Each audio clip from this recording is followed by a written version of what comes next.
J.D. Vance, the vice president, said the agent who shot Renee Good was protected by absolute immunity. That's what the vice president of the United States said. He should know better. And they have deliberately cut funding for offices at DHS that monitor the conduct of immigration officers to protect civil rights and civil liberties. They are giving agents a license to kill with impunity.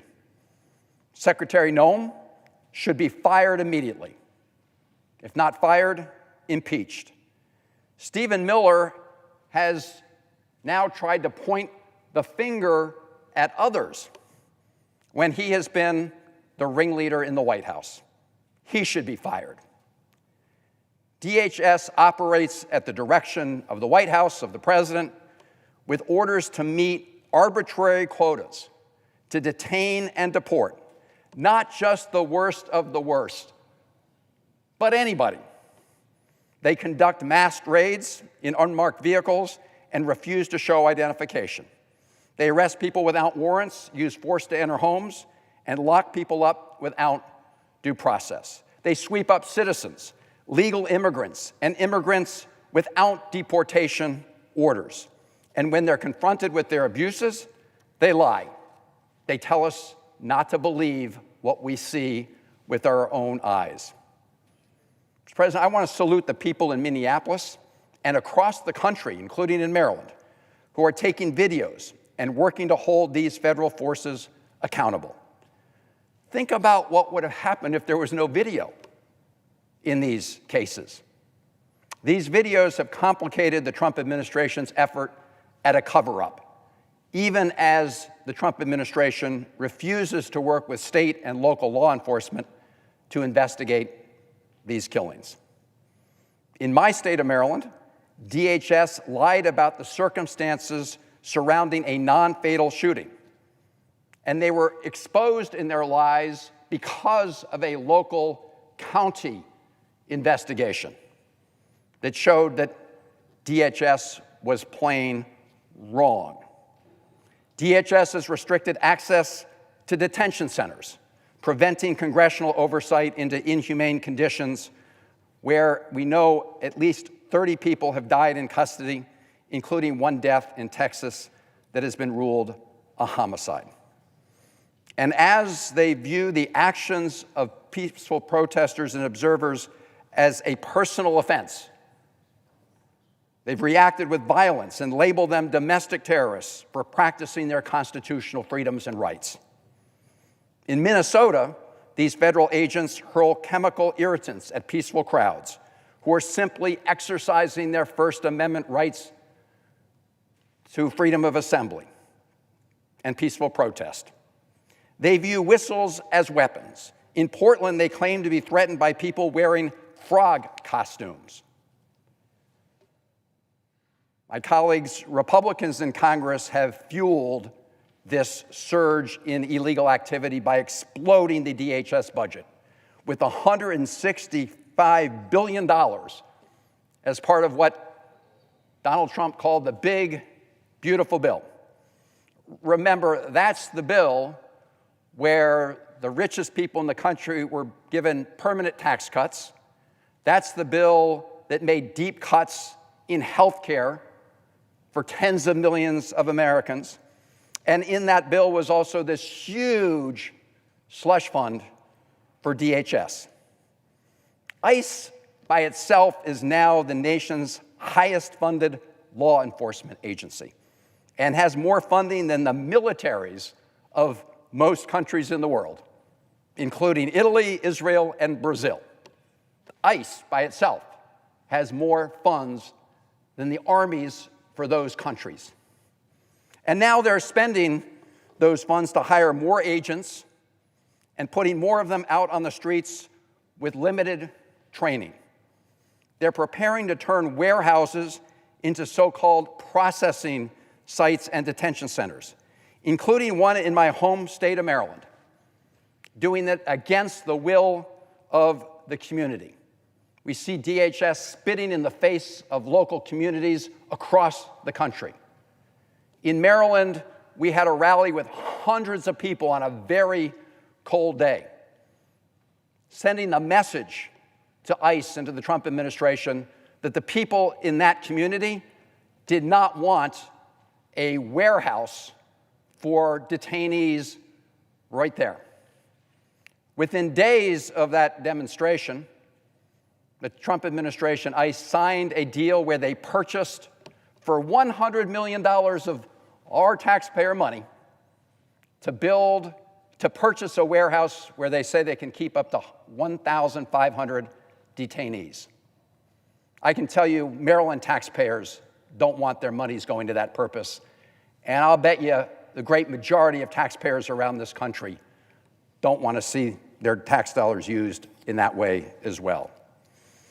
And now, despite the fact that they're already clearly misusing these taxpayer dollars as American citizens are killed on the streets, our fellow Republicans, our Republicans in the Senate, want to give them even more in the bill that would be up on this floor this week. In fact, another $10 billion more for ICE and over $18 billion more for Customs and Border Patrol, while refusing to rein in these abuses. Another blank check for lawless activity, another blank check that results in the killing of Americans, another blank check with no accountability. That would be madness. We cannot greenlight the actions of an agency that is already terrorizing our communities and executing our neighbors with billions of dollars in new funds without any regard to their constitutional rights. Again, President Trump said he was going to go after the worst of the worst. That has not been their focus, and we can see it with our own eyes. And we cannot accept the administration's claim that these agents have some kind of absolute immunity and are free from the consequences of their action. That's why an independent investigation into the killings of Renee Good and Alex Preddy has to happen. And I appreciate my colleagues from the other side of the aisle who have called for one. But that should be a standard situation. That should be the standard operating procedure in a situation like this. State and local law enforcement should, of course, be partners in that effort. The Fed should not be trying to hide evidence from those local and state law enforcement officers. We must do that, but it's not enough to take the word of the Trump administration that they will do that. We can't simply trust an administration that has repeatedly lied to the American people, as if this time they will try to do better. And again, we wouldn't be here probably but for that video. The administration would have thought that it got away with its lies. So let's not be naive. We're not going to give away our responsibility as legislators to put real reforms right into the DHS bill to prevent this lawlessness, to prevent these killings, to protect our freedoms, and to assure real accountability. Our most important job is protecting the life and liberty of the American people. It's sadly too late to protect Alex Preddy and too late to protect Renee Good, as they should have been protected. But it's not too late to act on behalf of the rest of the American people. So this week, we have before us a package of appropriation bills that includes the work of 6 appropriations subcommittees, including defense, transportation, housing, labor, health and human services, foreign operations, and financial services. These are not perfect bills, and I have serious concerns with some of them that I would like to see addressed. But it's also clear that there's enough support in this body to pass them. We could pass them today if they were separated out. In fact, when those bills went through the House of Representatives, they considered the Department of Homeland Security bill on its own merits. They didn't bundle it in with everything else and say, you know, you gotta vote for this whole package at one time. So the House, after they passed it individually, they pulled all those bills together and sent them in a bundle over here to the United States Senate. But my goodness, that doesn't mean the United States Senate has to take it that way from the House. This is supposed to be an independent branch of the Congress.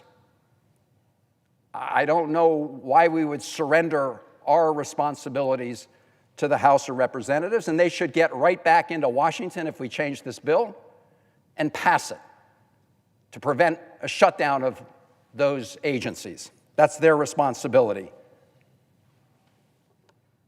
Mr. President, the House needs to perform its duties, and we need to perform ours. And ours involve making sure that we separate out those 5 appropriation bills that I mentioned from the Homeland Security appropriations bills. In fact, I would argue that we should also take, as part of the package of 5 bills, we should take FEMA and TSA and the Coast Guard, which are part of the DHS bill. And we could send all of those back to the House for immediate passage to go on to the President. But instead, Republican colleagues here are wasting time. We could take up that package today if there was the will to do it among my Republican colleagues. But right now, instead, we're holding all of those other agencies, the Defense Department, Health and Human Services, hostage to holding on to the Department of Homeland Security bill that needs to be changed dramatically.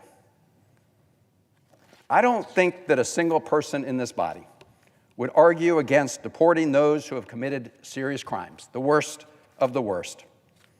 But that is not what this administration has been focused on. Nothing about this has been targeted. And Trump's ICE is not focused, as they promised, on the worst of the worst. They're stopping and arresting people who are citizens, who are legal residents, who have legal pending asylum claims, just because of how they look or their accent. And they're wreaking havoc on communities across the country, including on peaceful protesters, two whom have now given their lives to protect our freedoms. And you know what? They're not just using their own agents as part of this indiscriminate dragnet. They're bringing in other agencies as well, distracting them and redirecting them from critical missions. Senator Warner released data that showed that nearly half of the FBI agents in its largest field offices have been redirected to immigration away from fighting drug trafficking, terrorism, and violent crime. Mr. President, it's time for us in the Senate to do our job. This isn't going to go away with the couple hours of extra training, personnel reassignments, or administration statements. Let's make this a moment for real change and not give DHS another huge blank check. I, for one, will not vote for one more dime for this lawless DHS operation that we're witnessing at this time.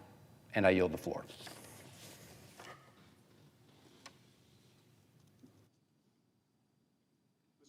The senator from Missouri. Thank you, Mr. President. We are at an inflection point in this country, and what happens over the next few months will ring onward far into the future. We've all seen the scenes in Minneapolis, the riots, the violence, the bitter chaos. We've seen the headlines, the TV monologues, the nightly news reports,